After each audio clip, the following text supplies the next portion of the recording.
Hello, welcome to Master Powercast. Tyler, tonight we're doing the good, the bad, and the makeover. We're kind of taking our mini comic makeover concept that we have, and we're making some tweaks here. But this go around, the search for Keldor came with Wave 6 figures, four in particular: Clamp Champ, Faker, Ninjor, Scareglow. And you said before we started recording, maybe the Sorceress could have gotten this packed in?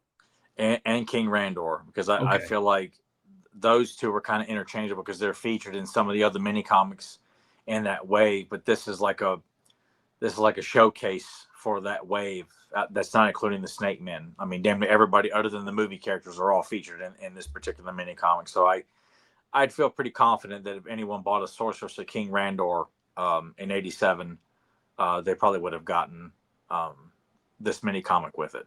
Yeah, and you That or would Interbuzzsaw Hordak. And you had also made mention before we started recording tonight's episode that you held this particular mini comic in high regard when you were younger, but as you've gotten older, you've definitely started to see some of its flaws, and we will kind of get to those momentarily. But I guess let's go ahead. We will jump into this, and we're just going to go through the comic first and kind of if we're able to sort of withhold certain thoughts, I guess, and then we'll Yes. really start breaking it down. What we really enjoyed about this, of course, what's not so great about this book, and then we're gonna give it the makeover because Tyler had dropped some hints the past couple episodes that we've had. When Keldor's mentioned, he's like, "I'll save it for when we talk about that. I'll save it for when we get to the mini comic." And I think you've had some ideas of mine, but you may have switched it up on me Yeah, so day of a this little bit. was my idea, and it may be complete dog shit. I'm not going to sit there and say every idea I've ever come up with regarding He-Man was a pearl, and it may be flat. But I'm like just thinking about earlier this evening, like if they really, well, I'll just I'll Yeah. just wait. I'll just All right. wait. We'll save for that. But we will first we'll break down the cover. We have the search for Keldor here. We have He-Man, Randor, Clamp Champ, of course, one of our favorites. We have the Sorceress in the middle. And then to the right, an interesting cast of characters. We have Scareglow, Ninjor, and Faker. Of course, with this being Wave 6, you gotta make sure some of these characters are prominent in these mini comics because we're packing them in with the figures themselves. And uh, there's been a couple of occasions where you and I have both sat here and it's like it doesn't make sense why this mini comic is here or doesn't feature this character prominently when they're in the wave. So get them here on the cover. We get them involved in the story. I can't say too much more than that, I but will say that this is probably one of my. I was just going to say it. This is in my top three mini comic covers. okay. I just it's beautiful. The colors, Bruce Timm's artwork is unmatched. And it leaves you like, oh my god, what is this adventure going to be about? And don't get me wrong, I don't think Nathan's got some thoughts, and I have my current up to date thoughts. This is not one of those things where this is like a the Montana Leech or Cosmic Key bullshit. Like it's a really good mini comic, but there are some things in it, and obviously in a 14-page mini comic you can only do so much, but we will not be savaging or trashing this mini comic in that regard. So people who think we're doing a makeover, like that's not the case. Yeah. If anything, we're just gonna like, okay, what could we do better to enhance this already good idea, this good story, the showcase of some of the best characters in the entire line, and that's it. We're not going to be like, oh my god, look at this piece of shit. This is No, fucking no, terrible. This is no. like this is worse than the UK annual. No. But we start off at midnight at Eternia Tower. Adam, of course, asking his father, what are we doing here? It's so dangerous to be here at this time of night. Randor, standing off to the side, Clamp Champ decides to cut in. He was like, there's nothing to fear because I am here. And it's like, fuck yes. I mean, anytime we get some Clamp Champ action, I am all for. And this is probably the best he's looked in the vintage line in terms of like showcase of art. Like the style guide, he's very skinny and scrawny. The UK annual, he's not very big. I think in the newspaper strips he's a bit bulkier, but to me he looks the most imposing in this mini comic thanks to Bruce Timm's art. Yeah, I would agree with that. And for the most part, overall, the art is very good. Oh my god, I yeah. mean, you have to take into account. You see pieces Well, like this, and it's you know, fine. Like, it's fine, and that's strictly because you're trying to cram how many. I mean, look how many panels we have on just one page here. The yeah, first page, one, two, three, four, five, six, 6 panels. One slightly larger, one landscape, and then one close up of. I mean, so the details, given all that, are still pretty fucking great. yeah. The sorceress shows up. Of course, they make a point to say, "I thought you could only leave the castle in the form of Zoar the Hawk." So, kind of tying in a little bit of putting the lore there, so it's there, and you're not just being like, "Oh, I'm just this is here," and Which I can we appreciate accept it. that Yeah, they were at least acknowledging that in the mini comics, um, oftentimes the sorceress just shows up, and it's not even acknowledging the fact that hey, Filmation, which has become the main storytelling device, is already established, which was botched, oddly enough, by the guy who wrote some of the one of the best Sorceress Tila stories, has her showing up outside of Grayskull on 2 occasions. Already breaking that already. Like yeah. Mystery Many Faces and Tila's Quest, the sorceress leaves Grayskull and shows up in her sorceress form, breaking that storytelling device of like keeping her imprisoned to the castle, as not in the same prison, but she cannot leave because that she is the sole protector and can only leave in the form of Zoar the Falcon. And I give them credit for at least taking time to like, okay, I think we've already established this. We Mm-hmm. need to have a reason to showcase her prompt because this is a figure. It's going to be in this way. We need to put it in this comic. We need to give our audience like, they're showing respect towards Filmation, and I like that they're taking time to do that in this one brief panel to just Mm-hmm. get it out of the way and say, okay, we know that, but we Well, need or we need wait, the kids to say, hey, you can buy this figure at your local Toys R Us and Hills department store, you know. and So they and here she they is. and You they know, find a decent enough excuse to use. Hey, a lot's changed since the towers have appeared, so you can use that as like it changes the rules a little bit if in the sake yeah, of this. But Randor is looking great in this bottom right panel. I yeah, love that's that. definitely probably the best panel he got out of the 87 mini comics. And he actually all the mini comics for that matter. Like Yeah. Bruce Timm really made him look very stoic, regal, and badass at the Mm-hmm. same time. So we get Stephen Grant writing it. Tyler mentioned Bruce Timm on pencils. Letterer, of course, we get Stan Sakai again. Steve Mitchell is the inker. Charles Simpson is the colorist, and Lee Nordling is the editor. So we get our title here, which is kind of refreshing to see going into this. Usually, when you open the mini comic, most of the time the title is Title's right immediate. there, but they're Yeah, setting the stage to yeah, unveil Search for Keldor. And the top here, which is just it's 3 panels, but it's one big image. And I like that. It looks beautiful.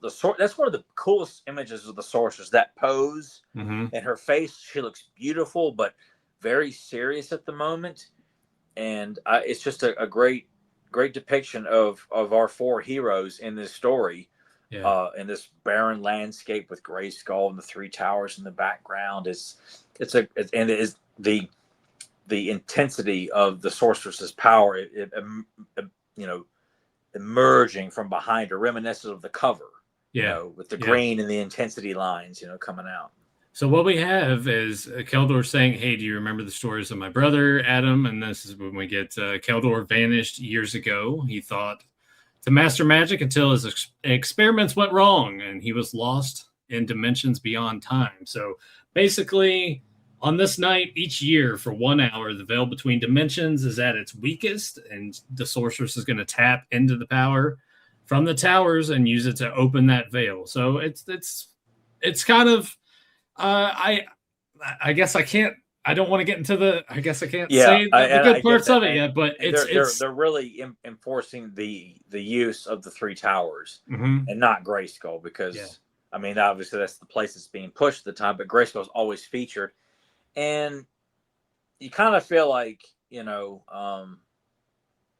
one could say, does it dilute the significance of Grayskull when you've got the 3 towers and we're going to build them up as the ultimate source of magic and power that were, submerged beneath the ground for centuries, eons, and then I don't buy into that because this the towers hold a special place, and to think of what else had gone on when those were prevalent before they were gone for so long. Yeah, you kind of have to build that up to having that. You do. I mean, you want it to have significance. You want kids to feel like, not only does it look great, but there's a significance to it. Like why you should own this place, and not because it looks fucking epic. But Randor, within this 1 hour for this one time a year, we're running out of time. He needs to look into the past and hopefully find his brother, or at the very least find out exactly what happened to him.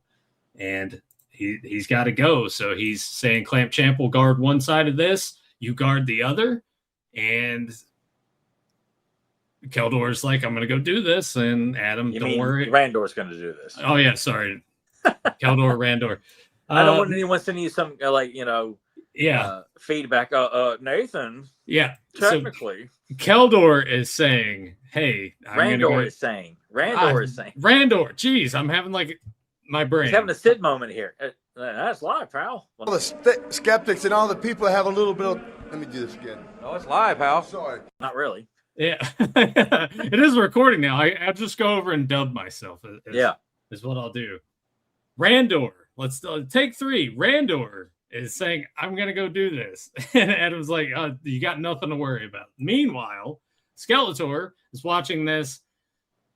And he's saying they must never discover the secret of Keldor. So even then, and this idea, and I know that the plan was allegedly, right, as if the line was going to continue, that this would come to be revealed. Yeah, but not really thought out, because I believe Stephen Grant, who wrote this, has even said it wasn't thought out to have massive repercussions or intense significance. It was just kind of and it's in the Dark Horse, mini comic book for anyone who wants to know about that. It may be in some other interviews, like on the old He-Man.org, which I have no idea if any of that stuff was ever salvaged or not. Thanks a lot, Mattel. It might be, but it just sounds like too that was something to kind of throw in there to intensify the narrative, which people who've listened to older podcasts and up to date, I've not been a fan of that idea of making Skeletor and Keldor the same thing at all. It doesn't do anything to enhance the story. It just is like, dude, we've already established these guys are the ultimate good guy versus evil, and it doesn't need to have anything else added to it. It doesn't. Plus the significance of, he's my uncle. I'm sorry, but Star Wars did it first, and no one's been able to touch it since. I'm your father, and even that could have been complete bullshit. As we all, right. Lucas was like a big snake oil salesman when it came to ideas, anyway. So right, and we'll get more into the why you don't buy into the Keldor theory a little bit later. But the images here of Bruce Timm draws one of the best Skeletors. I would agree. Yeah, wholeheartedly with that. I love Larry Houston's Skeletor because it looked so much like Filmation, but he draws Skeletor with, malice, arguably probably the most evil looking Skeletor look in the entire vintage line in terms of the shadow work. Right there, that shot of him holding the Havoc staff, get her into, and you start an incantation and spell to raise 2 new evil warriors. The way he's drawn here, and then Snake Attack. If we were to do a sidle up of Texera and Houston, Tim, Jim Mitchell, and then you got Alfredo Alcala. I know some were going to say Alcala because they live and die only by those 4 books. But if we were to size up and compare the way Skeletor was drawn amongst all these artists, even the fucking shitty ones the Leech and the Montana one, which he's not featured in the Montana one. It's the Leech one, I think. Yeah. And I'm not going to sit there and nitpick about it because those 2 fucking suck. But I would argue, I think Bruce Timm may very well win because of Alcala draws him very demonic looking, but not as intense of evil the way Bruce Timm does. Bruce Timm, fuck, man. I mean, I really wish people would use this take and run with that. And Kevin Sharp does a fantastic fucking Skeletor too. Like he draws he draws Kevin. I'm having Nathan moments here too. Now you're. You know what? I'm just gonna stop talking. Point is, Bruce Timm draws Skeletor like nobody else. Yeah, leave us a comment down below. Let us know which artist you prefer during the vintage mini comic era here. But Skeletor saying, "Let them try to see through the veil between dimensions. I have the power to pierce it, and bring the most evil beings." Man, you and I are just having a hard time talking tonight. Of time and space to Eternia to do my bidding. So this is where we get Ninjor and Scareglow that are there. But immediately he's saying, "I shall teach you the meaning of fear. I am the master here." And they both cower to, "Yeah, you are the master." Tells them to go now, deal with my enemies, succeed, and I will send you home. So, when Eternia is all mine, of course. And another great panel inclusive of Skeletor's malice. Yeah, and I mean, this introduction of Ninjor's and Ninjor's design is a little different, but it's all in black. Mm-hmm. Outside of the emblem on his chest, looks fucking fantastic. It would have been cool to have like another variant, you know, which I'm kind of surprised Mattel Origins, you know, is like, oh my god, we got a fucking brilliant idea. We can repurpose Ninjor, just call them all black. You know, say mini comic version, because they're all about doing that kind of shit. But I think having another Ninjor like all black, like traditional ninja, and then Scareglow looks very dominating, very powerful, very big and imposing, standing next to Ninjor. And I can never fathom why this mini comic didn't have a bigger impression on me when I first got it back in 1988. These characters, like, I just remember being a Faker, and I don't remember anything else about it. That's interesting because as we're gonna see here as we get through this, Faker doesn't not really in here. And I think it's more about that that this comic came with Faker, and then for whatever reason, it didn't leave an impression on me like the way Clash of Arms and some of the others, the Hordak mini comic would. Like, and once I got Clamp Champ back in 1997 and opened him up and looked at this, like, oh my god, like, it answers so many questions for me, because I'm trying to remember, even at the time I had access to the internet at my buddy's house at the time, and that's how I got to see what Ninjor and Scareglow actually looked like, because after that point I only saw them as names and price guides and names for Figures Inc. who were selling for $20 a piece. You know, Scareglow and Ninjor, $20 a piece, men on card. Oh boy. And Mosquito and the Horde Trooper. It's a shame you didn't have like $200 around that time. You know, $20 for me was a lot of money back then. You know, so and I was buying money orders and sending to Figures Inc. and buying, you know, and I think by the time I got around to like, okay, I'm gonna try and get these knocked out, I don't think Scareglow and Ninja were available at the time. I just remember they were around 95 and 96. I remember seeing that ad for the first time, and that's when the gears were like, Ninjor. I initially thought he looked like a not a samurai warrior, but like I thought he would have been a good guy. I had this idea that he was a martial arts character, but was good, with like a ponytail, like a small like samurai ponytail on the back, with this kind of padded armor and a katana sword and nunchucks. And I don't know why I didn't think ninja. And then Scareglow, I automatically thought some sort of scarecrow character of some kind. You know, I was like, it was pretty overwhelming to say, oh my god, this is what these guys look like. But Adam is here, kind of daydreaming a bit to himself. My fathers trust me with his life. Nothing will pass by me. Scareglow appears, and he makes a point to say, I'm Scareglow, the ghost of Skeletor.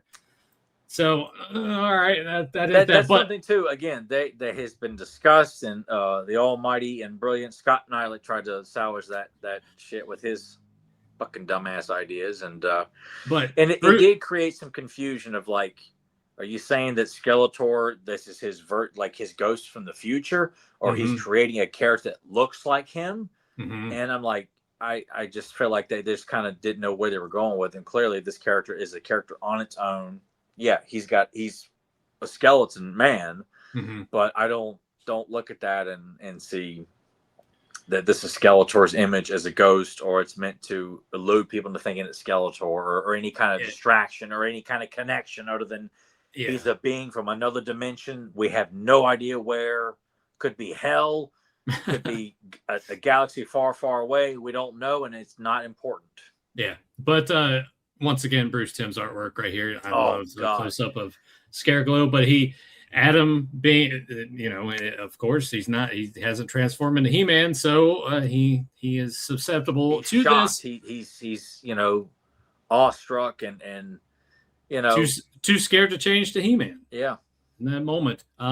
Elsewhere, Ninjor's going to try and attempt to sneak up on Clamp Champ, so he will not hear me or my arrow until it's far too late to save himself, and that is all wrong because Clamp Champ hears it, snatches it, makes a point to say, my super senses warn me of any danger, which I tell you, you've championed for years at this point. It's especially cool to see it here in this mini comic. Even though this is brief, just knowing and reading that little bit, Clamp Champ has super senses, and even a ninja shooting an arrow when practically everyone else would get hit by it. Clamp Champ knows all too well and can pick up on such things. So it's awesome to see this. Not at all threatened or intimidated by a ninja by any means. Just runs head first and knocks him the fuck out. Yeah. And it's very like that pose to him, like with Ninja, like clutching the katana, give her to swing, and Clamp Champ's pulling that right punch, and then delivers in that beautiful and impactful image. It's almost like lines of impact, and it's almost kind of like he's winking a little bit too while he's punching him. He's confident. He's alpha because he knows he can beat the fuck out of a ninja. Yeah. So. He smacks the shit or punches the shit out of Ninjor. This is where Scareglow is kind of using his fright not only to just paralyze Adam in fear, but as he's doing that, Ninjor bumps into him. Collides right with him, which would very easy to picture the sound effects of like Filmation, them clashing and then hearing that. James will know what I'm talking about. Yeah, maybe some of our other listeners. Like, a lot of times when characters will collide or fall down, you hear this kind of buckle jingling sound effect, like the boots, or belts clanging together on the ground. And that's the sound that I just liked hearing in Filmation when you show impacted characters hitting the ground or colliding with another character, and that's the kind of sound that I hear.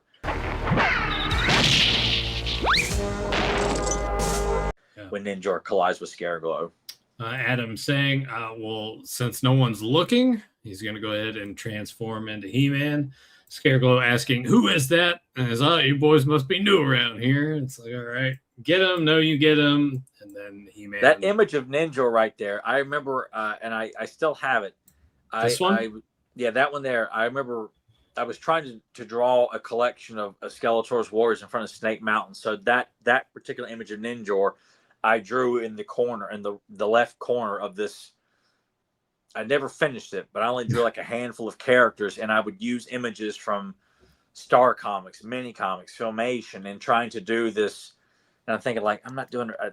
I started out feeling pretty good about it, and then just like, okay, this is not as good as I thought it was turning out to be. But I specifically used that image of Bruce Timm Ninja, and that one I actually did pretty spot on, I will say. And He-Man goes right in, and doesn't wait. He just collides right with it, and we got this big, fun. Just trying to depict this fight of He-Man battling Ninja. They switch it up. They switch opponents in the middle of the match. And Clamp Champ taking on Scareglow, and Ninja and He-Man battling it out, which is like, seeing He-Man and Ninja. That's again, a lot of times they will kind of take the heroes and villains of this particular wave and kind of set them up, like book them with rivals. Like, okay, this guy's going to be a rival of this guy. And I'm all about Clamp Champ and Ninja, but seeing He-Man fighting Ninja is something I would love to see a lot more of, because it's a fun challenge, because Clamp Champ's got these enhanced senses, but He-Man's the most powerful man in the universe. I want to see a sword fight with He-Man and Ninja. On the cliffs of the blood falls of Snake Mountain. On that bridge that comes out, this big clashing of swords, while the blood falls are pouring down And then Blade shows up. Well, actually, I had that over here. Yeah. Or yeah. And then in this shot right here, we have standing arms crossed Faker in the background behind Skeletor. So our first depiction of him in any mini comic. This is the only time he's ever appeared in any mini comic, and it sucks that, you know, such a beloved character, you know, obviously it's I'd almost even say like the Boba Fett of Master of the Universe, a character that was shown early and then quickly discontinued, showcased nowhere, was not given a quality episode or appearance in Filmation, given some random appearances in some books and things like that, and some annuals, but has developed a massive following in the community of just being this very unique looking character, and then people just seem to really like think, oh my God, it's Faker, and the sticker on his chest, and the pink skeleton harness, or the orange harness, you know, these variations in the character and what he is, that he's a evil robotic imposter of He-Man that Skeletor's created. And people just seem to have an intense affinity for the character, like you, myself, others. Yeah. And it's a shame that he has to this day never ever been giving a full-fledged appearance, and I mean where he is an important, significant part of any story, you know, where you really see like him. That was a Kevin Sharp idea I had for like a mini comic cover, of finally depicting him as like, this is his mini comic. I even had a couple ideas for titles too, and seeing him standing victorious over all these like fallen heroic warriors, and setting up like the title's either going to be He-Man the Imposter or Faker Walks Among Us. Faker Walks Among Us, of course, yeah. Without a doubt. Excuse me, it was going to be He-Man the Traitor or A Faker Walks Among Us. Those are the two titles I had. Faker Walks Among Us. But hey, that's where James comes in and having Return of Faker. So yes. Hopefully that can get to see more light of day with most of the community. And I'm glad that all that effort was put in there, because it was delivered. It was the biggest impact punch of like giving Faker his due. Yeah. So beautifully crafted, so well done. Maybe someday people can get their head out of their asses and realize, oh my God, this is fucking brilliant. I don't care if he didn't fucking do it. The people have earned the right to see this shit. Yeah. During this schmoz between everyone and Skeletor appearing and Faker showing up beside him. He's really, I'm sorry, we're just going off track there, but yes, Skeletor's like, oh my God, like my new minions have bungled this. Like, I got to go and take care of the shit myself. Yeah, calls them idiots. And he's saying, Faker, prepare for battle. At this point, the sorceress has pulled aside the veil, so Randor can actually get a glimpse. So he gets there. I think I see Keldor, is it? And then Skeletor pops up. You will see no more. So Keldor gets a glimpse. Or Randor, Jesus. Again, all these ores, man. So this is a fun little battle that we're gonna with the sorceress's help, of course. He's gonna need a little bit of assistance taking on Skeletor. But excuse me, the visual looks cool. Like Randor being depicted as, you know, come on, man. You can call him Keldor too, like I've done. It'd be totally fine. No, that's okay. I've made enough mistakes as it is on this one too. But it's just it's a great, you know. And yeah, people say, well, we got this in NYP. Yeah, but you know, it didn't deliver. The episode Underworld where Skeletor takes on Randor and He-Man and multiple sword fights, and then at the same time, like, yeah, that was great, but that's where it stops. Yeah, the feud, you know, doesn't go any further than that. In the meantime, here, Faker making his way towards the sorceress as she's concentrating really hard to kind of help Randor kind of be on equal ground with Skeletor. So while that's happening, the Clamp Champ and He-Man have dispatched Scareglow and Ninjor. Is when He-Man is like, gotta run, watch these two for me, okay? We all know the Carl Weathers of Master of the Universe is like, he's on the job, man. Like they ain't getting out of his grip, dude. He's fucking Clamp Champ. So And while this is a big fun moment for Randor, that even in the heat of fighting the Lord of the Destruction realizes that, you know, the person who's keeping him in this fight is in trouble, big trouble now. Yeah. So he throws his staff and it pierces right through Faker, which that's an awesome. That's a great image. Yeah. Yes. Fucking rocks. Really cool. At this point, Skeletor, this is when he takes full advantage. Your nobility sickens me, Randor. Soon your pure spirit will torture me no more. And then He-Man shows up, as He-Man does. But I do like this, where Skeletor says, "You may have me, you muscle-bound buffoon, but can you hold me?" So once again, it's he's pointing the Havoc staff down at He-Man's chest, like, and it's just a great like moment.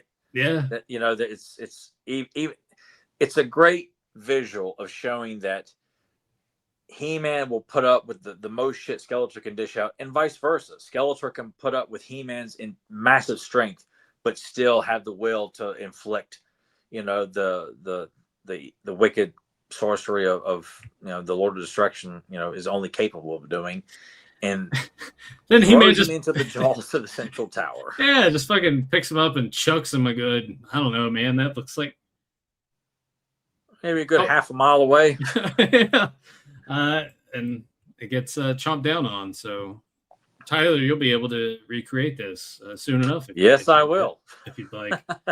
And I like this too, where Skeletor, much like he usually does, fades away. He returns back. But I like how they show it depicted in this panel by panel, especially this middle one. The dissolve of the character. Sometimes they try to do that, and Bruce Timm has done that in Interbusto Hordak as well, where Hordak has been captured by He-Man and then dissolves into the mist, like, you know, you caught me, but you know what, you can't, you know, maintain, you know, grip on me or anything like that. So Bruce does a great job of depicting, you know, a villain, you know, getting the hell out of Dodge, man. Yeah.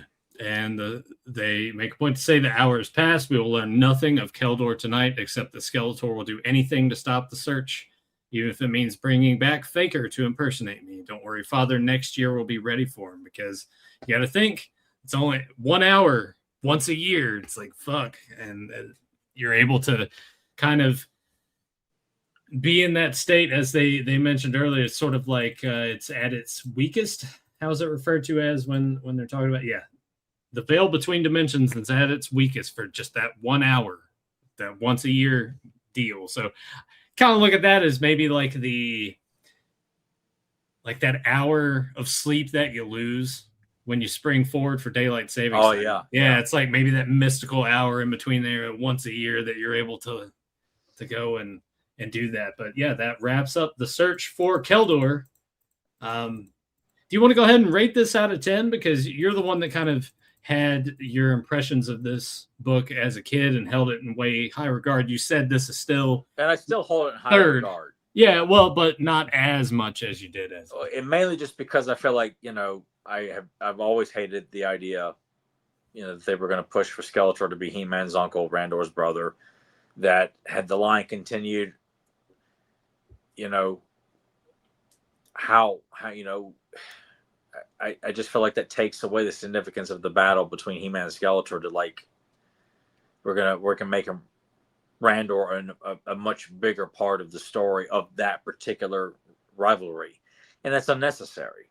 I feel like, you know, I guess I just feel like we need to pack an extra punch with Skeletor's presence, which I kind of feel like at this point, you know, you've got all these new villains, you've got the Snake Man, the Horde, and you're expanding the ranks of those, and then you're looking to go off and talk about the past with the Preternia and Powers of Grayskull, and you know, your plan was to introduce new villains in the next wave. And so why feel the need, like, okay, well, Skeletor is not holding enough as, you know, importance, or why they felt like we have to enhance his place in mythology. And I've just never quite, and again, it's not like they thought it through very much. They threw it out there, I guess, as they thought this would be a fun idea. We'll explore this next year. Yeah. And there's no evidence to show that where they were planning to go with it. But they did cram quite a bit in for 11 whole pages. Yeah. But out of 10, what would you give The Search for Keldor? You know, because the story is trying to tell it's not a bad story at all. You got a hell of a collection of heroes and villains in this. It looks so colorful. It's so well drawn, so well inked. I mean, I really have got to give it a strong rating. You know, it's things that I feel like could be done better. Are my only qualms with, and I mean, the biggest one is the Randor and Keldor and Skeletor connection. It's so unnecessary. Yeah. And you know, breaking the continuity of the Sorceress, like, you still could have had her in Grayskull, operating from Grayskull. You know, I just feel like you could have worked your way around that and still used.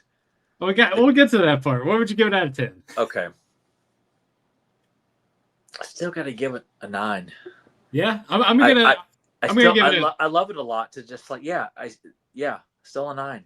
I'm gonna give it an 8. So let's get in. Let's start with the good. So on my list, one of the first things that stuck out to me, and it's right here, like the first page, takes place at night. And I'm much like you in that regard. It's those stories that take place at night just have a different aura to them. Now, granted, we didn't in the art going through and looking at this. You don't get as much of a feel for it being at nighttime, other than just seeing a little bit of the dark sky. But regardless, I love the fact that it's taking place at midnight. So that was up there. The next thing that I have, Clamp Champ being Randor's bodyguard. We mentioned that plenty of times. I love that kind of being sort of his thing of going and looking into it. You could even have that story of, how did he come to be Randor's bodyguard? Yeah. And we've broken that down before in our character spotlight on Clamp Champ. So go and check that out. But that was another highlight for me. You mentioned this when you were trying to come up when I'm rambling. Yeah. When you're coming up for the number rating, drawn really well. For the most part, the art in this, fantastic. Like I had mentioned before, some panels, whatever, but when you're cramming 6 to 7 panels on one page, some of them are gonna lack a little bit of detail. Yeah. The next thing on my list, Ninja and Scareglow showing up. Of course, that's kind of an asset you have to have with those figures being in the line. You wanna push them, give them that, have them in the story. So them just making this appearance was enough to be on the good list.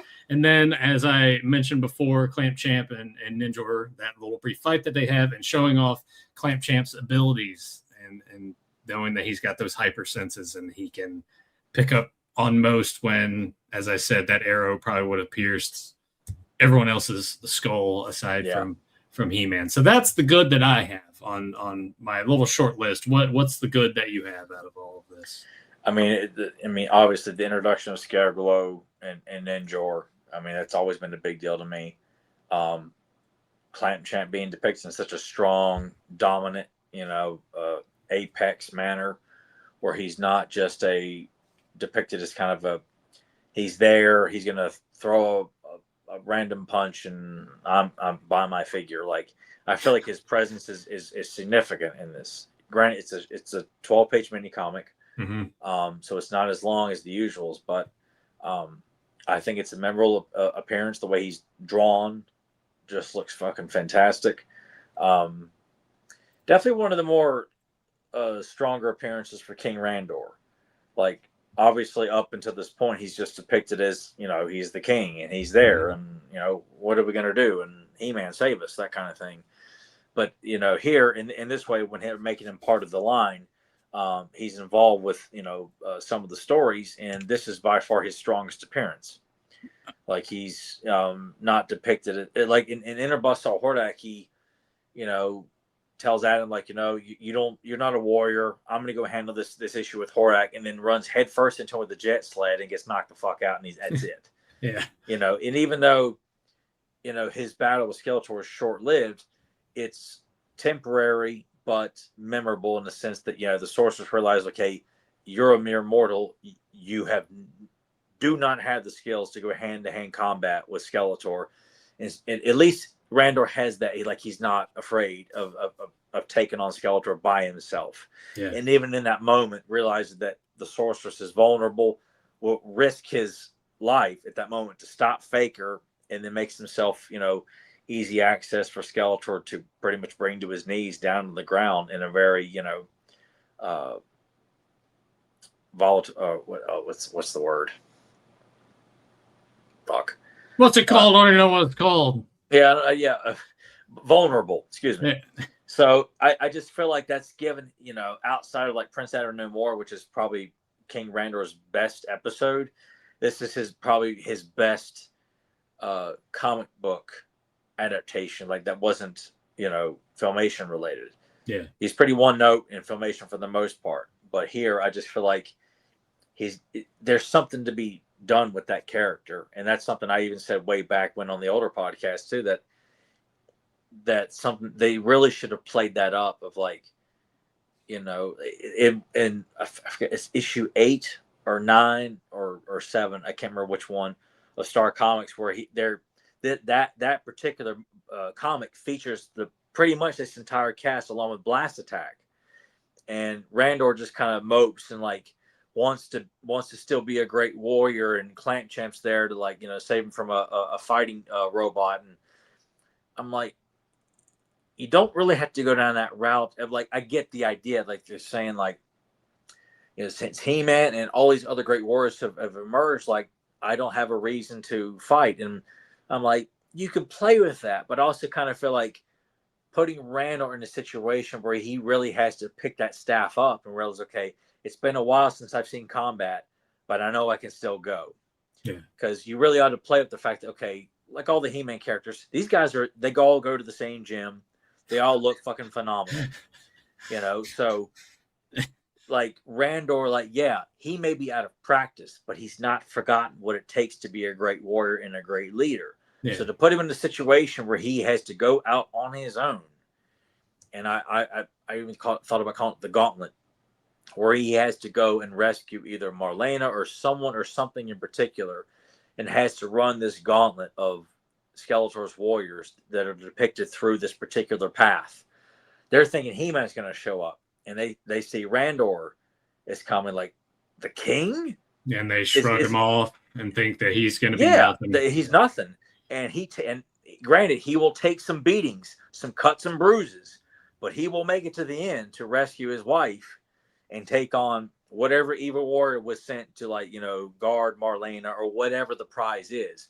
But to run this gamut of, Whiplash, Beastman, Clawful, Triclops, Jitsu, whatever the case may be, and really built him up as like, this is why he's the fucking king of Eternia. Right. Have some fun with it. Don't just make him a guy who sits on his ass and says, my son's a pussy. What else do you have in the good category? Obviously Bruce Timm's artwork is unbelievable. And it's just fun, even though some of the characters like Faker and the Sorceress don't get as much to do. Mm-hmm. It's still, all the visuals are all there. Like the cover alone is like, oh my God, what kind of great story are we getting with this cover here? Look at all these characters featured in this one book.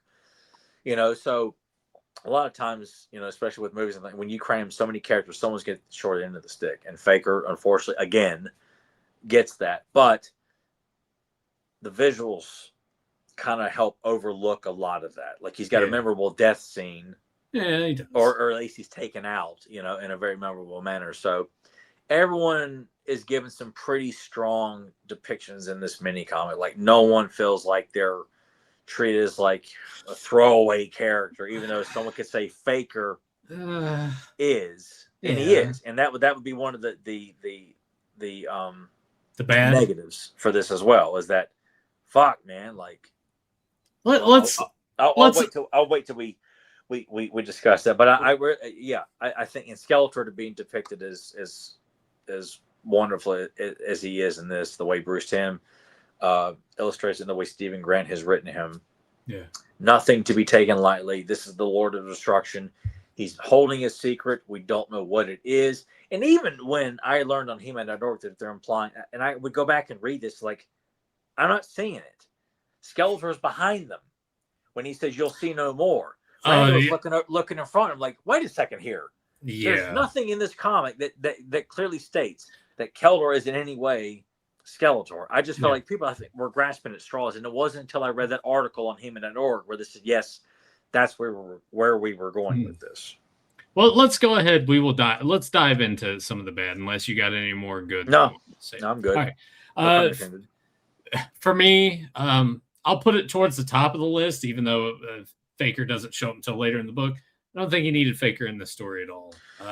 Memorable death scene for sure, but I just don't think the character was necessary. No, so I put it in the bad column for me. I'm not going to argue that because I love the visual of him standing next to Skeletor with his arms crossed, like he's waiting for the next order from Skeletor. Like he's not a bodyguard, but obviously next to Beastman, probably the most loyal henchman he's going to have because he's programmed to follow Skeletor's orders, and I like that visual.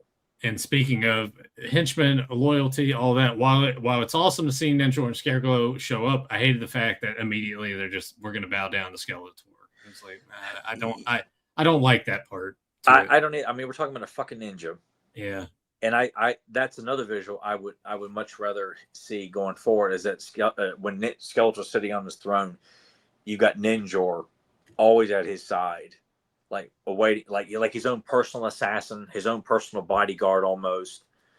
And if Beastman's not there, who's the most loyal of all of them, Ninja would be the one to, whatever you want, Skeletor. Like, yeah, I'll go kill that guy. I'll go take that out. I'll go steal this for you.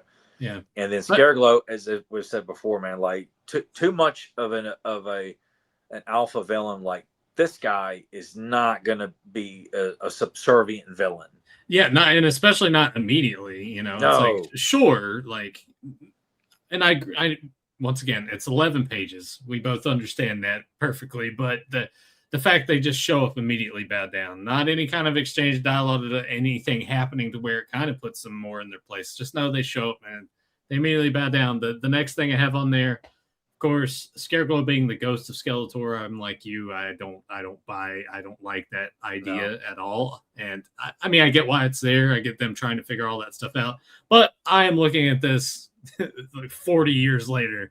So, Ghost of Skeletor, no thank you. And then, to a degree, kind of feel like Ninjor and Scareglow got jobbed out a little bit in the book. So yeah, I put that like in a bad times the villains in these mini comics, especially like the new Evil Warriors, would get jobbed out. I think about like Spikor was given a very weak appearance in his mini comic. Not everybody, unfortunately, was given strong depictions. Like the Horde, I think. Well, certainly can't say that. Like Montana and Leach's book, they speak for themselves. Yeah. But some of the others, where the Evil Warriors are just not like that second way where you're introduced to Triclops and Trapjaw and well, hell, Evil End never got her own mini comic. Mm-hmm.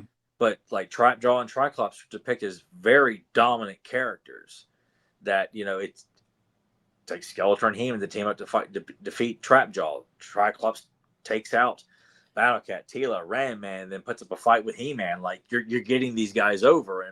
And obviously I had they had the budget maybe to do another mini comic. Maybe Faker could have gotten his own. Maybe Ninjor and Scareglow together could have gotten their own mini comic because they would be depicted as almost buddies in other. Well, you see them working together, and I think it's a fun thing when they would showcase like new villains like Web Story and Cobra Khan can be buddies. I always see Jitsu and Clawful as buddies. It could be said for some of the other characters as well. And Ninjor and Scareglow, there's not like you don't look at them and think like, okay, there's a direct like connection, like why I could see these two teaming up. They just happen to come out in the same way. We're going to put them together. Yeah. Or a ninja tends to work by itself. Mm-hmm. You don't see them like having palling around or something like that. Like regular day Snake Mountain, I don't see Ninjor walking down the hallway with Scareglow talking about, man, like, can you believe this cowboy bullshit Skeletor sending us off on this bullshit mission? Yeah. But with, I think honestly, between the two, Scareglow got more jobbed out to me just because he's standing there. You're seeing his abilities. Adam's like, I can't even change into He-Man, right? And then oh, Ninja gets thrown into him, double clothesline, and that's pretty much like that's Like done. They're done. If we'd been given like, okay, He-Man is frightened and closing his eyes because he's too scared, and then Scarecrow raises his scythe, and is getting ready to like lay in the killer blow to Adam, and then here comes Ninja crashing, like a little extra edge, not just stand there. It's like, look at me, I'm scary. Yeah, That's why I felt like the character should be someone who is a very scary looking character, but also would have the ability to summon like very scary, horrific images and creatures to terrify you, to go after you. Yeah, he would. Yeah, you kind of picture him as the Freddy Krueger of Master Universe. Creating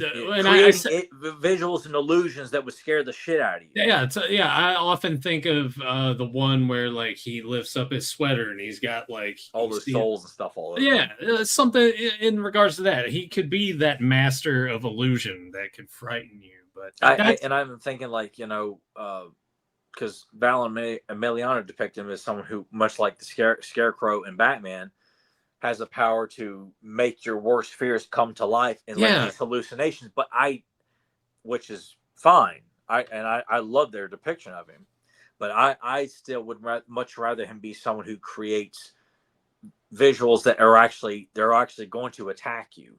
They're not. It's not just it's not an illusion. You're saying no, this shit's really happening in the moment. Yeah, and whether you want to say he taps into, like, he can read. I don't want to give the guy too much power where he can read your mind, because I feel like that's giving them too much. Well, I mean, you could also going back to Freddy Krueger, it could still be that thing where it blends that, where it's a nightmare and you think it's illusionary, but it's also one of those things where yes, it is affecting you realistically in the same sense. I don't know how you would really pull it off. I guess you could say like there's something about him where it's not like, because I don't want to feel like if he were to read Adam's worst fears. Yeah. Like, okay, people learning that he's He-Man. Like, no, that you can't go that way. It needs to be something in the human brain, or any living brain that's operating, that he could either sink into and just realize, like the Fear Factor. No pun off that shitty show. Where they eat deer nuts and dog shit. Yeah, man. Joe Rogan, man. Yeah. Where he could at least summon, like, if you're afraid of falling, immediately just goes to tearing the ground up below you and testing you, like, all right, you're afraid of falling, I'm gonna take the ground up from underneath you. There's a lot to play with. I feel like there's, again, much like so many characters, this way was not given a whole lot of expansion, and a character that is all about fear really should be, like, don't give him a fear toxin and creating illusions. I really think he needs to be someone who creates scary shit, much like Freddy Krueger, and maybe hints of Mysterio. But this shit needs to be actually there, because I feel like this is a character that could summon horrific creatures and images that will beat you up, cut you, attack you, and not just, make you cower in fear, and then they just turn to dust when you realize, I faced my fear. And that would be the fun part about it, is you could play into the fact that most people would just assume that it's going to be an illusionary kind of deal, but it's not. That's when it's like that switch is flipped, and it's like, oh no, this is a different ball game with this sort of realm, and playing with that kind of deal, and giving him his own, like, castle where he sits and observes and, like, looks for certain, like, people to torment, and listens and waits for them to reveal what they might be afraid of.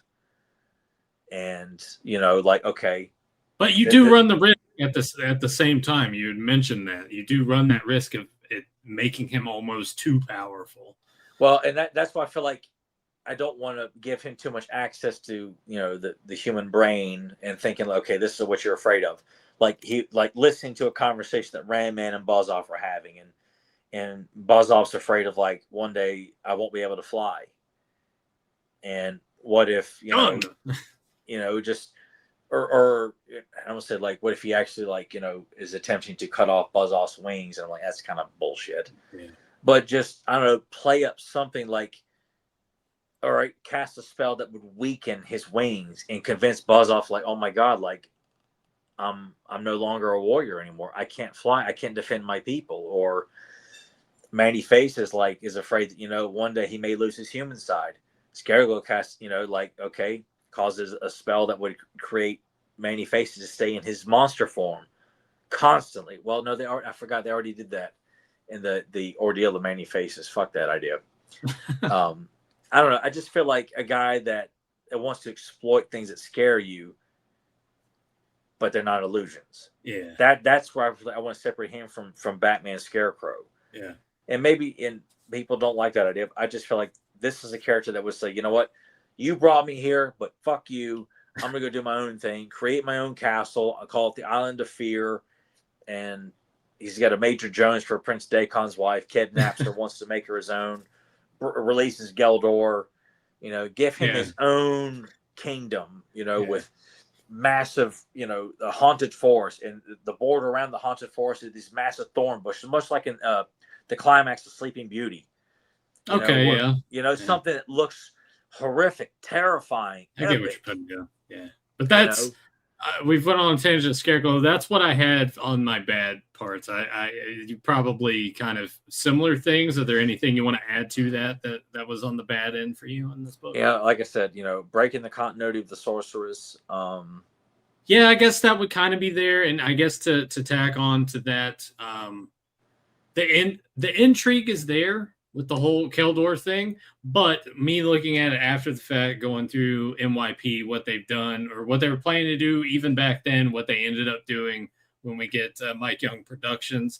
Yeah, I'm gonna put that in bad. Like it's intriguing here seeing it in the book, but knowing the execution and kind of where the mythology has gone and taken Keldor since this, yeah, I'm gonna put that. No, it's no good, and you could have, I feel like, if you really want to play up the significance of the level of power that the three towers emit, that the sorceress could fly to the three towers, and once she's reached Central Tower, could emerge in her human form, and while in those towers, go up to the top, with Randor, break through the barrier of the dimensions and begin your search.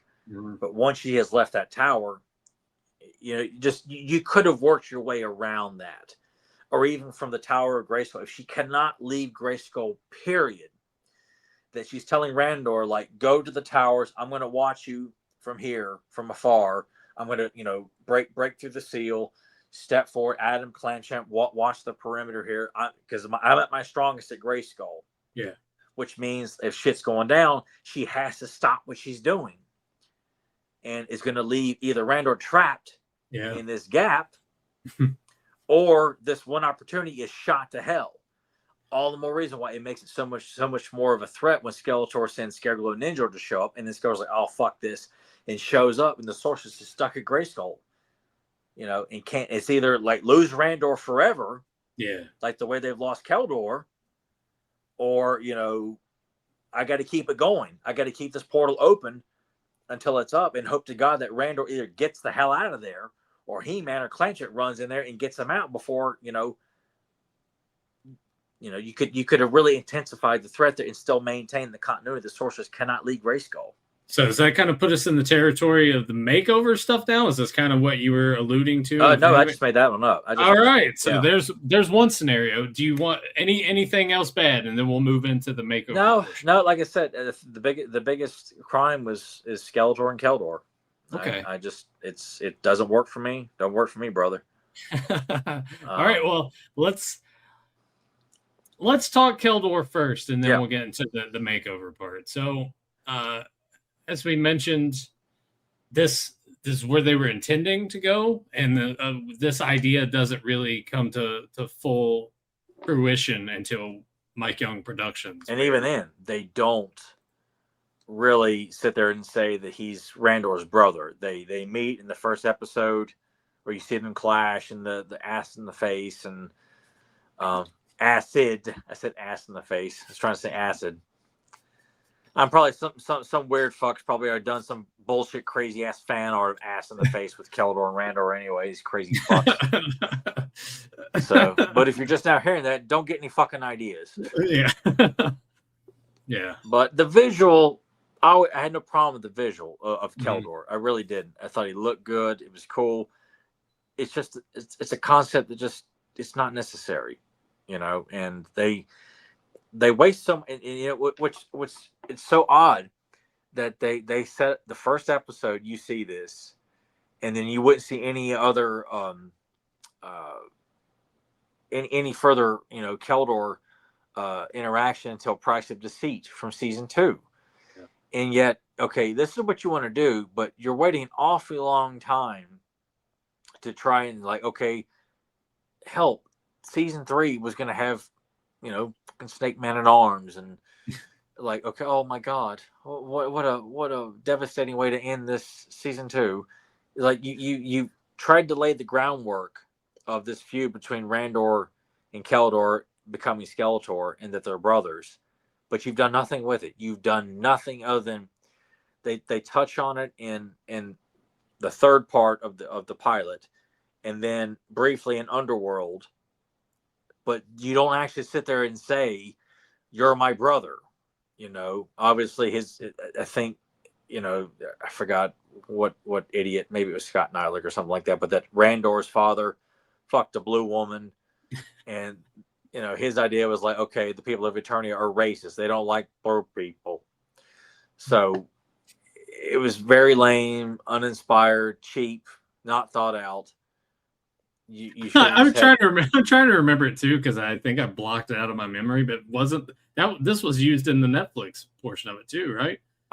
No, if it was, I didn't watch it far enough. And man, I'm sure the almighty Ted Biaselli and Rob David just thought, oh my God, is apparently Scott and David. I don't know if they get along or not, but all Rob did was just go along and copy what Scott did and just say, I got a really bad idea and I can make it shittier than yours. I'm really trying to remember. It may have been in the Revolution part of it, but I seem to recall was that the one where Evelina Skeletor fuck? Yeah, I think there was also something to do with the whole thing that you just mentioned. That it's like, yeah, people are racist, and they push them out. That's all from Netflix trying to make everything that they did fucking agenda based, and the He-Man cartoon and the She-Ra were all felt victims.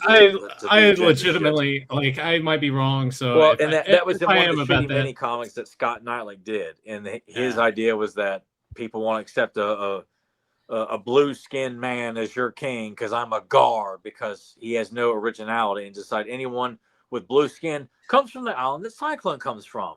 Yeah. So that's pretty much, it's just, yeah. Keldor is an idea that's best left, but I did see this in my search. Check this out. How about that? That's fucking dumb. But yeah, Keldor is just kind of no. Yet they continue to keep pushing this as if they've all got this great idea of yeah, you've done nothing to make this idea plausible or enjoyable, or you know what? That's actually a pretty good idea. Yeah, Randor's brother could have just been anybody else, and should be. Let's get to the makeover portion part of this. I don't want to linger too long on why we think Keldor is not that good of an idea. I'm sure there are some people, because there clearly are, who just roll with it. I don't know whether they think it's a good idea or a bad idea. They're just they're just accepting of oh, okay, and just don't question it.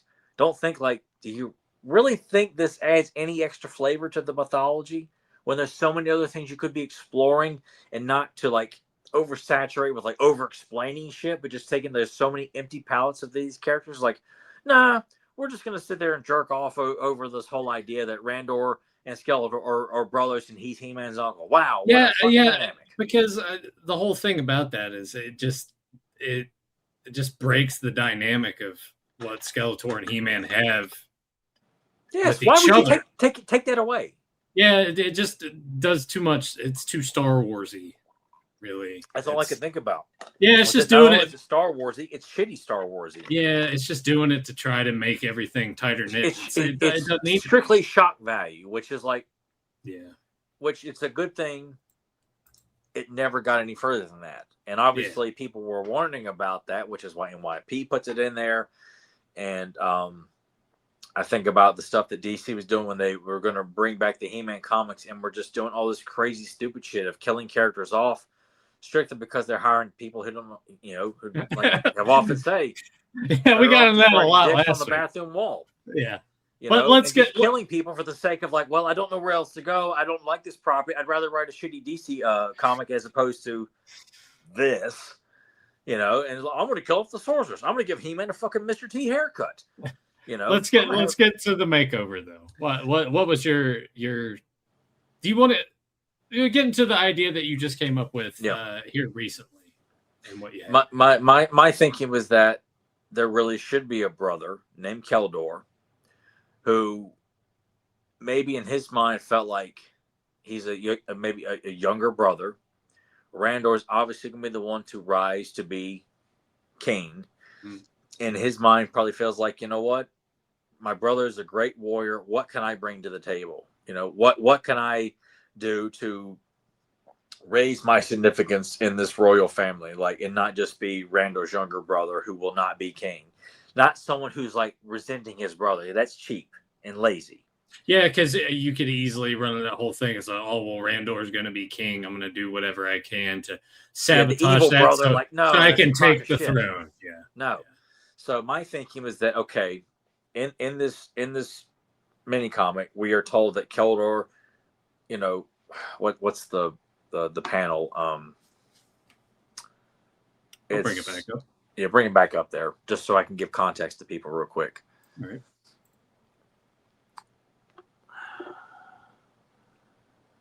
No, go back. It's towards the beginning. Oh, okay. Let's see. Okay. The Master Magic? Yeah. He thought to master magic until his experiments went wrong and he was lost in dimensions beyond time. Okay, that's your setup. Is that his younger brother Keldor really wanted to be something of significance and felt magic and sorcery would be the way to do it, because obviously his brother is a great warrior. He's a king. He can kick ass. People respect him. What can I do to make myself feel like, you know, I belong next to my brother, even if I'm not king? And felt magic and sorcery was the way to go. And in his search, gets lost. And because we're thinking about this. This is, you know, probably this was before Adam was born. Maybe within like the year, like Marlene is pregnant with the twins. Keldor goes lost, comes across Skeletor in the dimension of Infinitum. And at this time, Skeletor has broken away from the Horde and has conquered this planet called Infinitum. And Skeletor, you know, realizes this man from another dimension, comes from royalty. Like, okay, and he desires power. He wants to be like his brother, but isn't strong enough. And he wants to learn the ways of magic and sorcery. And Skeletor decides, like, this guy is a member of a royal family. I could use this guy's desire and ambitions and exploit that and create his own evil sorcerer, much like Evil Lyn, and as a way of like sticking it to this planet that he is planning to invade next, and would not reveal it for a long time, and keep it a secret for a long is a means of, like, you know, when I'm ready to invade, and you know, you start building your army up, you're building your plan up, and you wait for the proper time, because Skeletor's Lord of Destruction. The guy lives to be an asshole. And I just feel like, and then you would create a brand new evil warrior for the following wave. And you'd have this new evil sorcerer character, you know, to kind of like not overshadow Evil Lyn, but someone who is a warrior who would, you know, use magic to actually engage in combat and stuff like that. And then you would realize, oh my God, this is Randor's brother. But he would be given a name, like a brand new name. Yeah. And then you carry on Randor's search for his long lost younger brother. Like, what happened to him? And Skeletor's like, you know, you can play off of this story that Skeletor doesn't want to reveal it just yet. He wants to wait till Randor is at his most vulnerable and emotional state. Of like, you want to know who your brother is? 18 years ago, I took his soul. He wanted to become powerful like you. Didn't have it physically or mentally, so I gave him the ways of magic and sorcery. He obeys only me, and I can take that power away from him. But to get that, he has to serve me and be obedient to me, and make it. And that way, you're not focusing on a battle between Randor and Skeletor over, like, you turned evil and you turned against me, like you turned my own brother against me. And now it's Randor's big mission to not only has to fight his brother, but find a way of hope, and maybe he can turn him back. Right. While you still have the dynamic of He-Man and Skeletor still going head to head, Randor has his own personal feud with his brother and just trying to bring him back, where he is, just flat out evil at this point. Don't know what he looks like. Haven't thought that far ahead. But I just thought, like, you have this idea, you can run with it. Maybe make people think that it is Skeletor, which is like, okay, why? But you could run with that a little bit, and then you realize, okay, no, it's not Skeletor. There really is a Keldor. And I just feel like that might be the better way to go. A brother that needs to be saved, and he may die, in that kind of, where he maybe Skeletor will kill him, or maybe not even that. Maybe that's the cross that Randor has to bear, is that his brother has been taken, turned into an evil warrior, helping the one person who's trying to plunder this entire planet. His whole sole purpose is to destroy and take over this planet, and he's taking my brother with him. And there's no redeeming this guy. So when we're implementing that kind of into this and making this over, is it still going to pretty much follow the same paths of the sorceress is going to help at all with seeing through this? But they would find nothing. So because his brother's already on Eternia, living in Snake Mountain. Skeletor's continuing to train him, and almost like how Hordak mentored him, Skeletor is mentoring, because he didn't mentor Evelyn. Think about it, like giving Skeletor his own apprentice is the younger brother of Keldor. Yeah. And someone that will, maybe if you want to go the whole, at some point he would turn back. But I think creating a new evil character, a new sorcerer, like you feel like, Skeletor's, there's Evelyn too. And sometimes she's loyal to Skeletor, and if he's disrespectful to her, then she feels like, what, fuck him. I'll do something and put a knife in his back, so to speak. Yeah. Then you had this other guy who was like, to the end, unbelievably loyal to Skeletor, but Skeletor gave him everything he ever wanted. And in return, must always be loyal. And his brain, there's not this, when he sees Randor for the first time, sees a foe. He doesn't see Randor as like that's what I was actually going to ask next, is would he actually recognize Randor at all? I don't think so, because I think that would be the struggle for Randor, is like the constant struggle of trying to get his brother to remember who he is and who he was. And it's not going to work, because Skeletor has done everything he can to poison that mind by giving him everything he wanted with black magic and evil sorcery, the kind of things that Hordak would provide. So are we going to do this in a way that in the book we have this part where Randor is kind of saying this? We still have this same beat of him wanting on this 1 hour, this one time a year, trying to see what happened to him. But in the meantime, we're cutting into that story that you're seeing, that you just told about Keldor. We would see that, they're trying to open up the dimension, because they felt like, okay, this is all they know, is that supposedly 18 years ago, my younger brother went searching for great magic and sorcery. Apparently, all we know is hearsay. Mm-hmm. And, the sorcerer feels like, okay, if this is what happened, this is the way we're going to have to do this. So once a year they go look. And the why they can't find anything is because he's not there anymore. Yeah. That Skeletor found him and wanted to turn him into his own apprentice. And when he was mature enough and experienced enough, because sending muscle out is no big deal to Skeletor, because he's continuously bringing out more and more new muscle with every year. Spikor, Two-Bad, Stinkor, Scareglow, Ninjor. You're constantly building more and more threatening muscle, and with great special abilities and cunning. You only have one evil sorceress on your side, Evelyn. who at times is looking to betray you. Mm. You know, why not have an evil sorcerer who is, you know, kind of, he's over time is obviously a few years younger than Randor, but at this point a much more mature man, but completely possessed with evil, with black magic and sorcery. There's no remnants of Keldor left. You know, it's strictly just pure evil. So as us reading it and looking at that's what the main thing I was asking. Are we going to be privy to the fact that Skeletor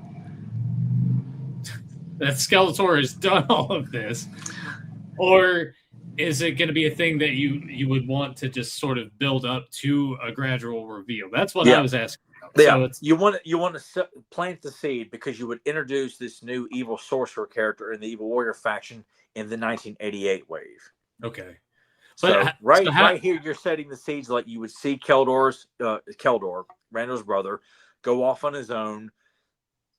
A couple panels, maybe he's looking to, you know, he's trying to engage with or meet and talk to other wizards and sorcerers who are like, you know what you're looking for, you're too young, or it's not worth it. And Skeletor on Infinita, you know, maybe he's observing Eternity before he invades. Okay. And just sees, okay, there's a royal family that runs this entire planet. You know, this particular family here, this individual represents this family. You know, this is almost like a big knife in the back to the royal family.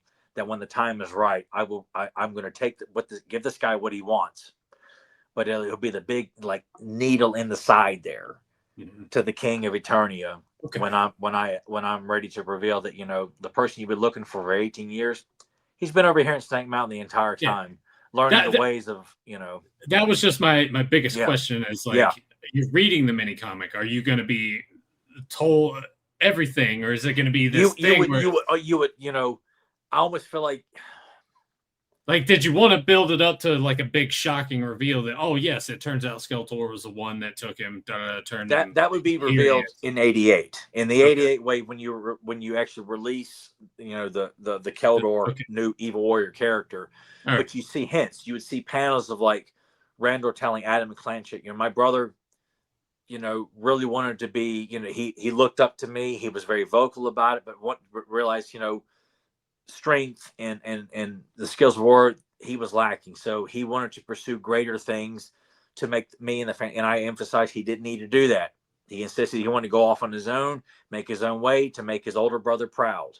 Yeah. And then you see these panels of him going to various sorcerers and sorceresses, and they're all turning him down, like, no, you know, your heart's, you know, you're just wanting power, like, that's not how we operate. I'm a sorcerer. I've been doing this for decades. I'm a sorceress. I've been doing this for centuries. You know, you don't just show up and say, it's something to make him look vulnerable, to like Skeletor's like, this guy's getting turned down. All he wants is the ability to be, you know, a great sorcerer. I'll give him that. So, but you only see like maybe a hint of like, but we don't, like Randallson, but we don't know what happened. And then you would see images of Keldor being submerged into this break of dimensions, and you would see a purple boot at the bottom of the panel, and Keldor like looking up, and then what dialogue say? Randall saying, "We don't know what we lost him after that." So now I'm getting really what you're putting down. I think it needs to be more, not focused so much and having any action oriented to it. Have it here where they're doing the once a year thing, trying to see where he went, and in the middle of that, of him telling the story, then it's interwoven of him trying to find his way, trying to find that, and then end it with him looking at the purple boot, looking up, and then let the audience think, is that Skeletor's boot? Who is that? Yeah, and then you have to wait till next year. You know, I get what I get what you're putting down. Yeah, and that honestly, because you wouldn't even reveal you wouldn't even say it on the card. Like when you see this new evil sorcerer character, apparently the Evil Wars, you have no idea who he is until you read the mini comic. Yeah. You're like, holy shit, this is Randor's brother. You're not showing on the back. You don't say evil, you know, younger brother of Randor. Like, no, evil, you know, sorcerer of Snake Mountain. Yeah. You know, that's it. And the reveal is in the mini. You have to buy the mini comic, and that's the only way you would find out that this is Randor's brother, who he was looking for last year. Yeah, I get. So it kind of, in remaking it and doing it that way, it takes out a lot of the bad elements we were talking about. We're not having to worry about anyone getting jobbed out. This is more about just building mythology, building to this character. I feel like, you still could, use Scareglow and Ninjor as like, okay, Skeletor is like, okay, just doing it just to be an asshole though, because it would change the idea that Skeletor's like, they're getting too close. I don't want them to find out. Yeah, because I feel like it would just no, be a means of like, he doesn't want. They're looking for Keldor all this time. Like, I'm gonna have a little fun with this, and then dispatches Ninjor and Scareglow. Well, not only that, but he doesn't want to give them the satisfaction of potentially finding out anything on their own. He would much rather give them that big reveal himself, as you mentioned, that twisting of the knife kind of thing. So yeah, there we go. I like it.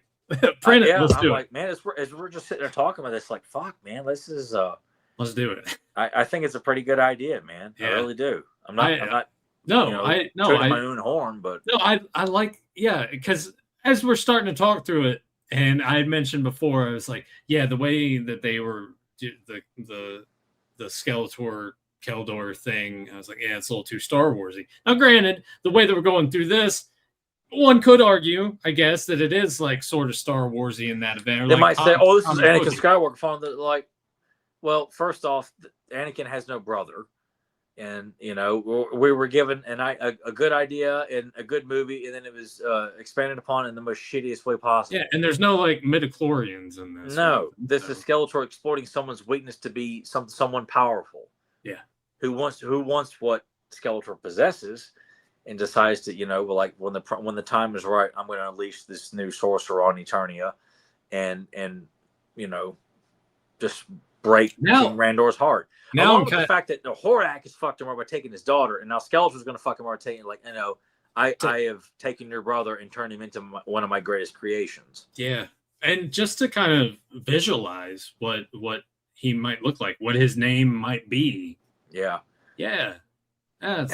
No idea. Didn't think that far ahead. But something to think about for down the road. So if you enjoyed the story at home, leave a comment down below and let us know if you enjoyed it. If you didn't enjoy it, you can do that too. But it's okay. But if you did enjoy that kind of take, what are you thinking visually of what this character would look like as this evil sorcerer? What name would you give him? I'm curious to see what people might come up with, and we will also noodle on that too. But no, that's I think this is the longest we've ever spent like talking about something like this, just our main topic like this in quite some time. I think we definitely went just even talking about Scarecrow, which we've talked about before a couple times, but that, and then throwing out this idea too of like throwing up this idea. Yeah. Maybe somebody felt like that's all Tyler did. He's just puking up ideas. Puke, that's good. Yeah, puke's good. But I think that's got some promise, that idea, man.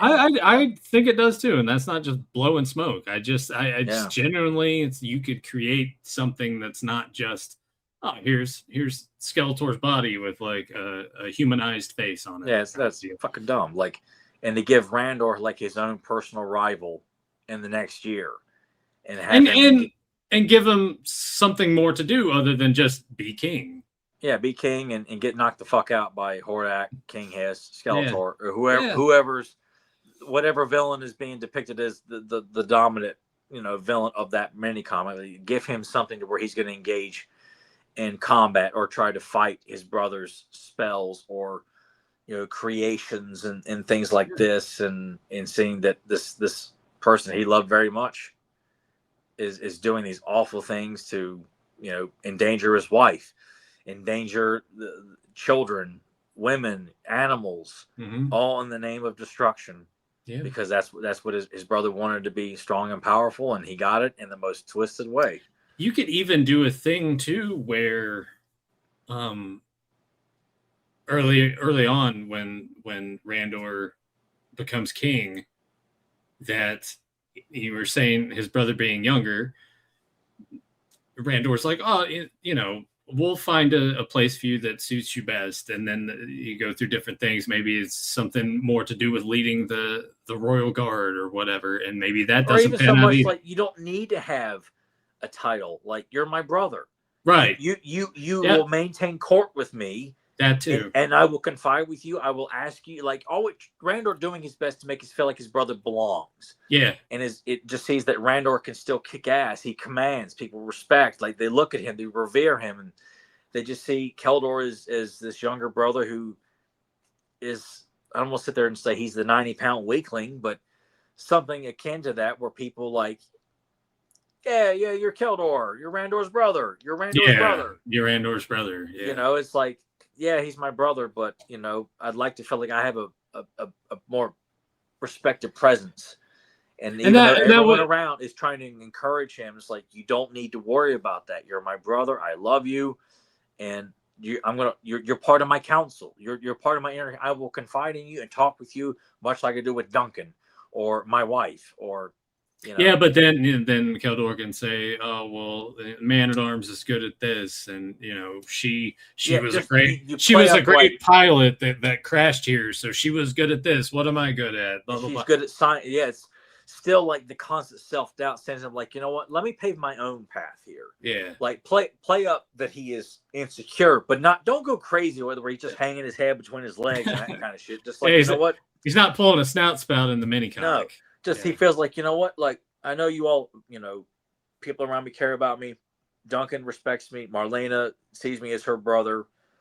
My brother loves me to death, but it's not enough. I want to feel like I can bring something to this family and help defend it against all evil, which is ironic because evil he would end up becoming evil. Yeah, that's usually how that has a tendency to happen when you're trying to follow something like that. You get absorbed into it and turn into such a thing. But yeah, man, let's do it. Let's make it happen. Get Kevin on it. We'll draw something. Make a new cover. You just spend more money. It'll be good times. But that's pretty much what I spend most of my money on anyway. Well, I hope everyone enjoyed our main topic here, and we will take a quick break. Enjoy some commercials. I don't know what we'll have queued up for you on this one, but I'm sure it's going to be some good stuff. So we will be right back after these messages. Ready to fight? Then step into the ring and take on Sting. There's me and my rival, Ric Flair. And there's the total package, Lex Luger. Check out the toughest tag team around, the Steiner Brothers. These WCW action figures are just as tough and as mean as we are. Rick goes for the knee drop. Can Sting escape? Oh, he's going to finish him off with the body slam.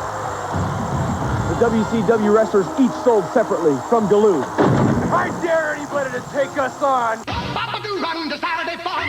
Stay tuned for the Muppet Babies, followed by Pee-wee's Playhouse. CBS Fun Saturday is the best. Outlaw Scuzza's days in Fort Curium jail are numbered. The evil Tex Hex is planning a jailbreak. Now for the bank and all that Curium. Brave Star's hawk-like eyes see the danger. Has the evil Tex Hex finally won? Or is Fort Curium safe with Brave Star? Only you know the answer. Neutral laser, command center, bank jail set, and figures each sold separately. Batteries not included. Some assembly required. Brave Star from Mattel. And we're back. Tyler, we got, this was from a few days ago. This is well after we've done the Spinner Rack episode, but this comment popped up here recently. This comes from Terrell White, and this revolves around, when did you lose the Christmas magic? When did you realize? When did you know for sure?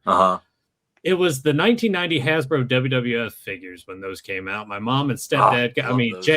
My mom and my stepdad got me Jake the Snake Roberts, Brutus the Barber Beefcake, Nathan's favorite wrestler, and the Ring. The same stuff I remember seeing in the cart when they were trying to distract me with the other things. That's when the Christmas magic ended for me. So mighty bold of them to put that stuff in the cart and then wrap it, and then you open it thinking that it's from Santa. So that's they could have handled that a lot better.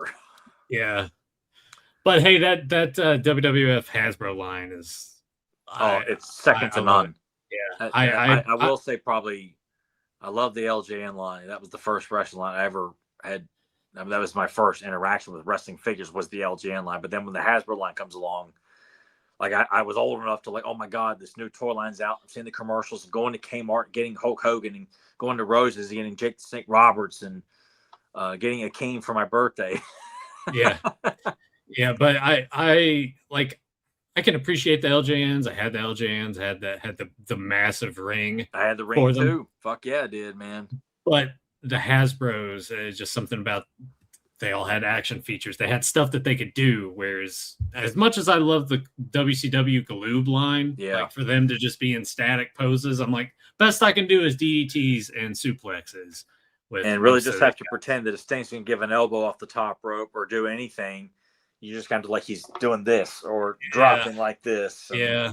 So those Hasbros definitely changed the game. And the face sculpts look fucking great. Yeah. Like every character, man, like they really did a phenomenal job. I wouldn't get the ring though until like I think 5th grade, and one of my classmates again like didn't want it anymore and gave it to me.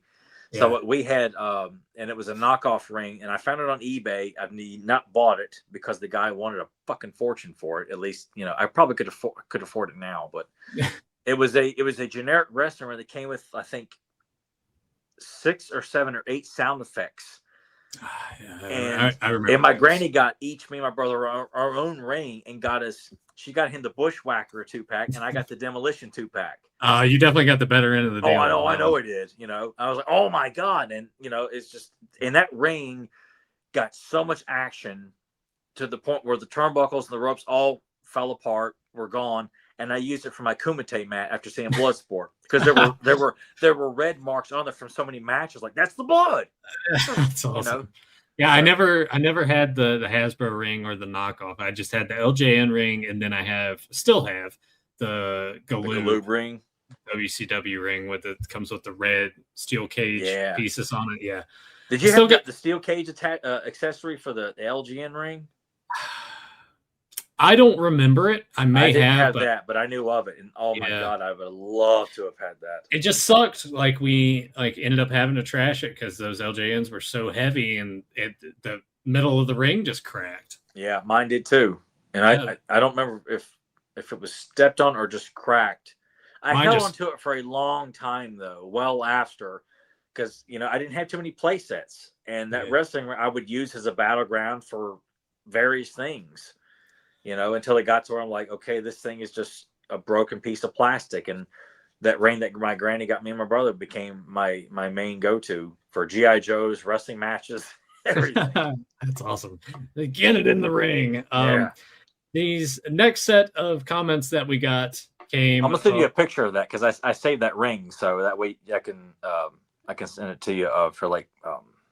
Yeah, send it to me. I'll just plop it on the screen. Yeah, right now. So that way people, you can get a reference. You might be able to find it on eBay, but it was. Here it is. It's crazy how much like all the knockoff stuff. Oh my God! And it even says, you know, I could have swore it even said you can use with your other wrestling toys or something. I'm sure it did. Yeah, because that would be a big selling point for parents. It's like, I'm not going to spend $25-$30 on this ring when I can get this one for $15. Yeah, and it came with 2 shitty little wrestlers too. So of course it did. Yeah, it had to. Here you go. Before we move on, this is what it looked like.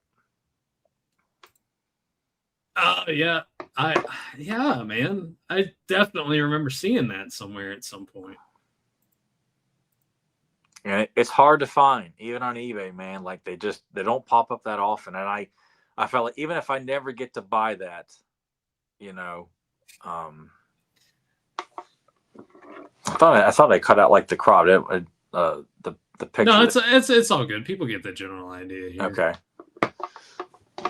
But yeah, that's it. So if you can find it, it's not going to be cheap. Whether it's mint in box or out of the box, it's all the buttons were so cool. They had sound effects for punches. The bell would ring. They even have a 1, 2, 3. I think I remember that a lot. Man, now I'm kind of curious if I ever had this at some point and just blocked it out. I don't think I did though. It opened up so you could store wrestlers inside the ring. Yeah, too. All right. So, yeah. I think I'm just looking at all the 8 buttons and recalling sound effects. Yeah, sound effects. I mean, we played the shit out of the sound effects, like the sound effects when you hit the mat. Yeah. it was really fucking cool, man. those old rings. All these comments came from our He-Man and She-Ra Christmas special episode.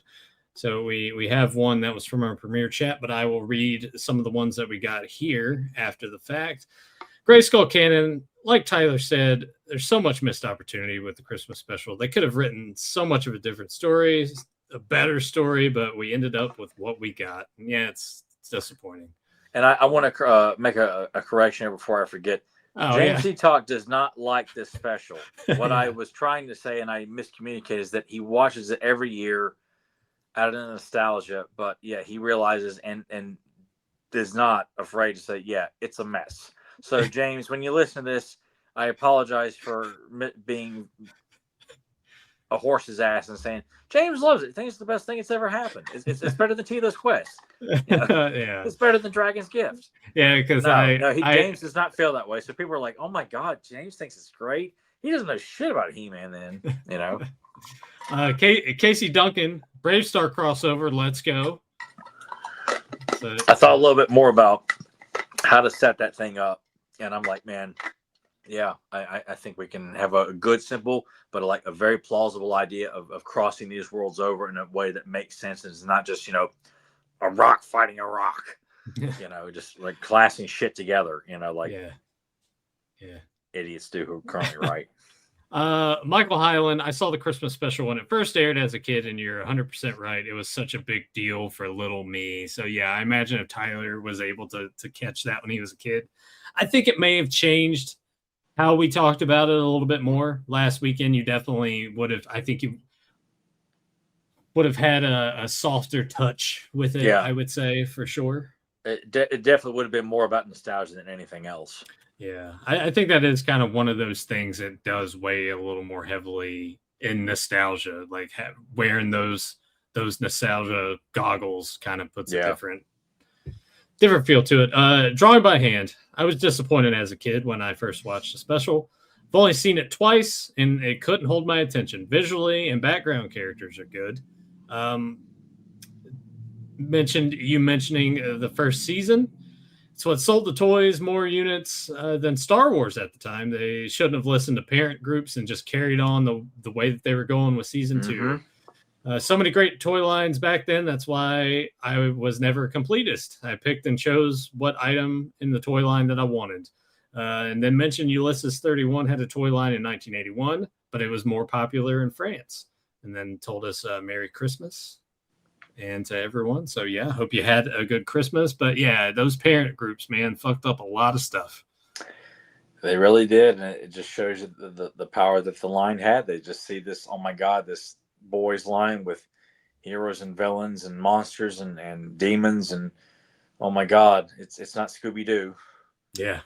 And of course, a few years later, Ninja Turtles suffers the same fate theatrically. Oh my God, yeah. And with the animated show. Yes, and which I'm glad it didn't happen. But you think about like Batman the animated series. Oh God, punching guns, and you know what? Fuck it, we're not being shy about this shit. Could you imagine if they dumbed that down? Because I look at Batman the animated series like overall as a whole, as it's got to be close to, if not number one, easily. I know, like for you, it's always Master Universe, but I'm just looking at it as a whole. Like as a whole, it's in the top 5. It's got to be the way that they treated everything, more so than what you got with other shows. Like, yeah, Master Universe had to take this dip because of the parent groups. Ninja Turtles, more Shredder. You talk about slipping on banana peels, buddy. Like Shredder definitely doing that in the Turtles cartoon after X amount of episodes. So. And it's not to say the animated series didn't have its fair share of clunkers, because it did. Right. Every show does. But you talk about like they go full on schizophrenia with Two-Face. Joker is quite malicious. Hell, in the Mask of the Phantasm, like he kills people. Yeah. And people die in that, and that was aimed right at children. And yep. All the Scarecrow stuff being scary. Absolutely, man. Yeah. Like it's that they didn't shy away from the stuff, man. Clayface was done so masterfully. Everybody. Ra's al Ghul, the Riddler, it's Mad Hatter. Mr. Freeze. Yeah.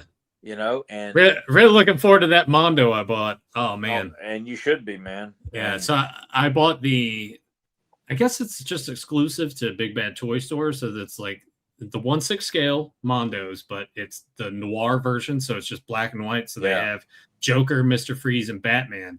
But that Mr. Freeze looks fantastic. So it was on sale. It was like 55% off. I'm like, I'm just going to get this. Where am I going to put it? Who cares? I told you, put it in bed with you and Emily. yeah, she'll love that. Like, sorry, babe, not enough room in the bed. You're gonna have to sleep on the floor if you want. Yeah. And it'll just be like when Tyler and my cousin John and Josh came over and stayed at my house back in the day. It's like I had the queen size bed all to myself. Yeah, the rest of us have to sleep on one side of the room in the hardwood floor. Yeah. Hey, you guys had sleeping bags. It was fine. Yeah, like it fucking mattered. Another one here, and this is thank you for the extensive comment that you left. Comes from Mike Lomax. I knew Tyler had a He-Man Brave Star crossover story in him, just waiting to be told. And what fan of both TV series doesn't, myself included? But I would rather hear Tyler's. Well, I watched your episode on Christmas Eve. That's cool. A round of applause for the breakdown and your personal experiences with the subject matter. So I had to do the Christmas special on Christmas Day, the best time to watch the special. Then the real icing on top was rewatching the 12 shorts on Serial Geek TV by the one and only James E. Talk. Put these all together, you have a great list on YouTube for any fan of He-Man and She-Ra. I did take one thing away after watching the special. Should have been a good 20-30 minutes longer, as the whole thing is just so crammed and clunky, with some needing to be removed to make room for better storytelling. So again, great episode from the two of you, and a Merry Christmas. So Mike, thanks so much, and thanks for leaving that. Absolutely, and I definitely want to do a Brave Star He-Man crossover on the podcast, and I'm trying to figure out when to have the artwork done, because I have two ideas for the artwork for the mini comic cover that will be unveiled. Whether it's the next one that Kevin does or the one after, I'm trying to figure that one out right now, because he's working on another crossover with Master Universe right now. Man. So because I'm like, this is the way to go, man. Like we do it here, no one's interfering, and if it make a good crossover, like I'll have Kevin like put it together. We're not gonna have He-Man Transformers, not gonna have He-Man G.I. Joe, we're not gonna have He-Man and Turtles, but Thundercats and Brave Star. Those have got a lot of potential.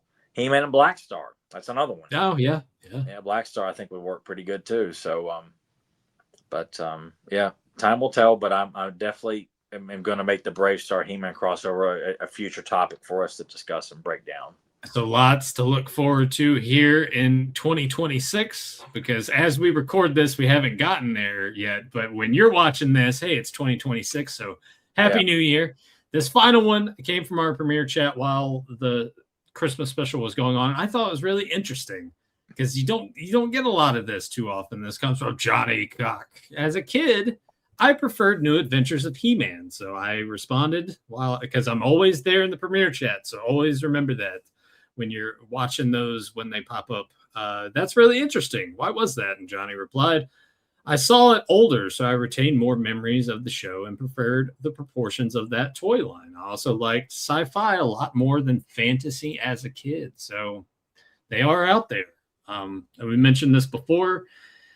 I'm planning, because someone did an HD upscale. I saw a playlist of the New Adventures episodes that are on YouTube. So I need to just really start and sit and watch these and get a better idea, because other than getting the figures and classics, collecting a few of them when the line was out as a kid, as far as the cartoon, if we didn't watch them here previously, I don't know a lot about it to really give a formidable opinion. Now, granted, I'm probably going to have the same issues that most others would have. It's the animation's not really my cup of tea, or especially the voices probably aren't going to be the best either, but it's something I need to sit down and do and finally really form an opinion about it. But it's nice to see there's someone out there that's like, actually, I kind of prefer New Adventures. I think that's cool. I think it's awesome. And it, me and Nathan talked about this, too, that comic, because we talked about it,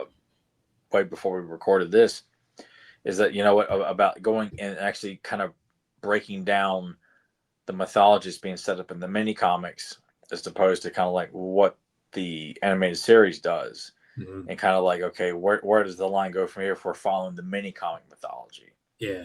You know, and like maybe expand upon that, or like, okay, what could this work, or does this need to be changed? And because it's not, we're only given 4 mini comics and that's it. And it's not really telling this big grand story. It's just kind of like, okay, here it is. Now we're off and running, and that's it. Yeah. You know, whereas the series does have some story arcs. It has introductions. It has explanations why characters look the way they do. You know, you see Skeletor become Disc of Doom Skeletor, and there's a reason behind that. And I believe also for Battle Blade Skeletor as well, because that's depicted as well. And He-Man's look changes to kind of fit some of the variants I think that were in the line as well. But we definitely want to do like more New Adventure stuff and emphasize why this should not be overlooked or dismissed as like look, if you like the more bulkier figures, that's great. We're not saying that you shouldn't. We're saying that this direction has a lot of potential with it, and giving He-Man and Skeletor a new outfit to go into another galaxy, into the future, and do battles with new heroes, new villains, you know, and like, yeah, there's a lot of fun to be had with that, man.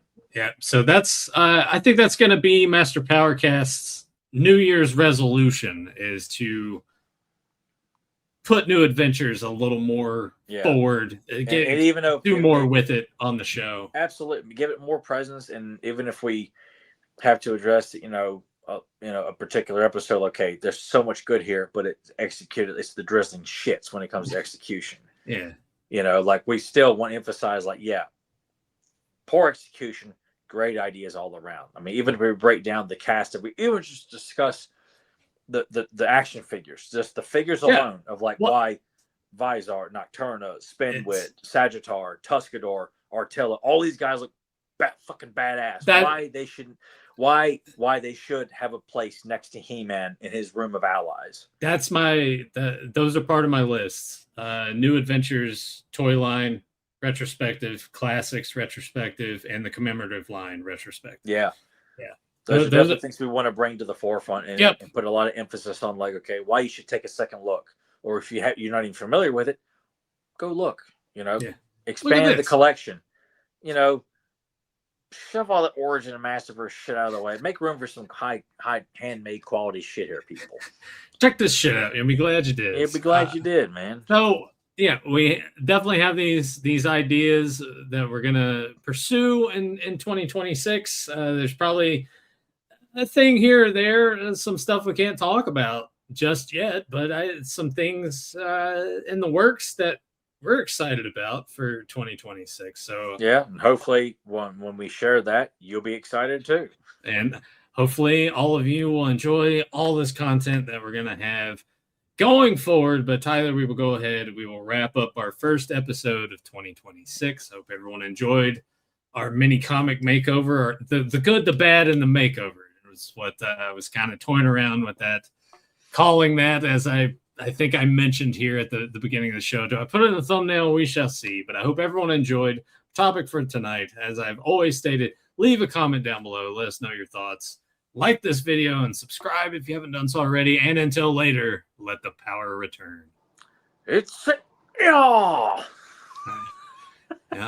that's Tommy from Power Rangers. Yeah, which Nathan was brought to the forefront decades ago, and just making fun of it. And that is kind of an icebreaker moment when you kind of mention that to people, that the noises that they would make, especially Tommy Oliver.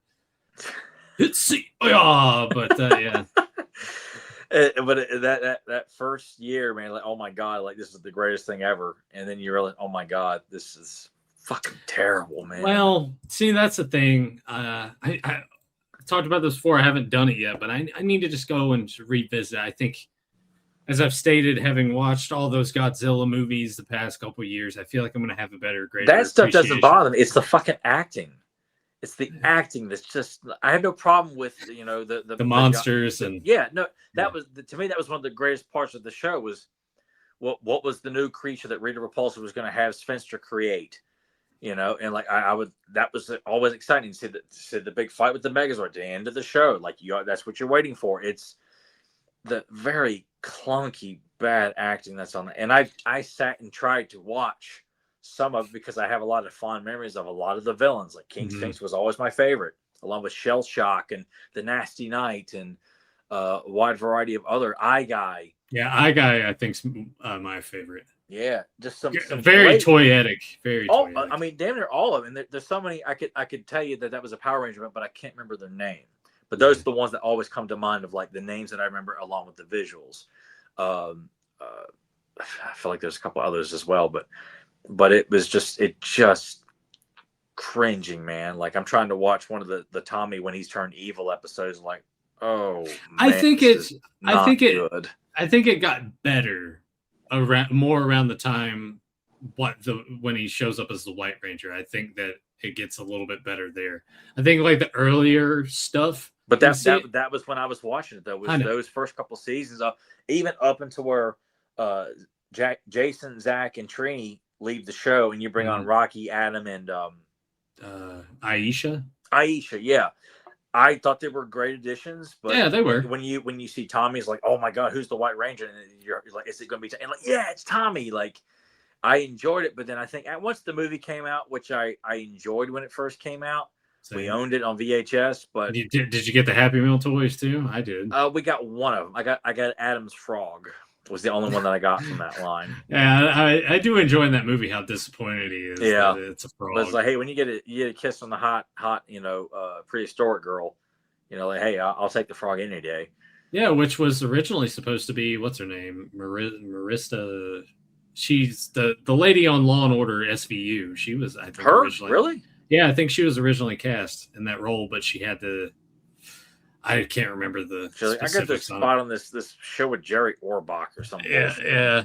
But dude, yeah, like Lord Zed, love me some Lord Zed. I remember watching the introduction. They played that on a Sunday evening, like the premiere of like Lord Zed's going to show up. Oh my god, this guy looks fucking amazing, man. Great design. I almost when Hasbro was doing the Lightning series figures for Power Rangers, and I saw that Lord Zed, I almost bought it. I didn't. I probably should have, just because I like how toyetic he is.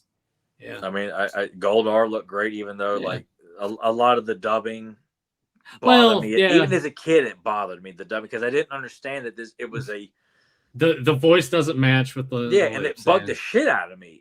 Watching Rita Repulsa talk, and like, why does her mouth not match the words? And it bothered me too, but I actually really like that. I hated aspect that of it now as a kid, and feeling that a lot of the sequences, when the Power Rangers get hurt, they're constantly clutching at their chest like they're having a cardiac arrest. Yeah, it's like, for God's sake, every episode they're going this. Well, and then realizing that if they're Japanese actors who like trying to sell it, they're hurt, but they're doing the same fucking thing all the time. Yeah. Hey man, it worked. I mean, the video game on Super Nintendo fucking rocked. Mm-hmm. Got that Christmas Day 95. Had to rent that a lot. Yeah, that's a good one. Real quick before we get out of here, did you see the news that Viacom and Playmates are no longer be involved with Ninja Turtles? I saw something pop up on YouTube amongst all the hate videos that's all it shows up on YouTube anymore is the downfall of this. And I was like, Playmates and Turtles, really? And I just thought it may have been just some douchebag on YouTube trying to stir up, clickbait bullshit. No, that's legit. Yeah. So I was like, they have nothing. Playmates has nothing. Yeah.